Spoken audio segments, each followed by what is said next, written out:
Hello guys, today we're going to create its account. You can use an email, Facebook or Apple ID.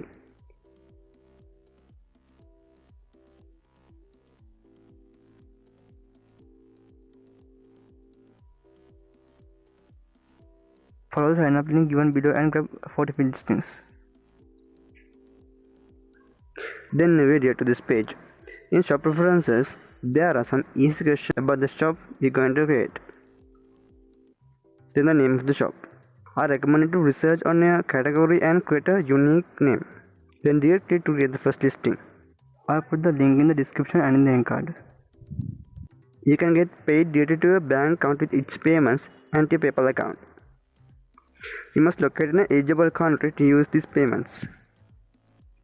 Finally, you can pay its fees using PayPal or your credit card. Watch the next video on creating a first listing. With that, it's all for today. Stay awesome, guys.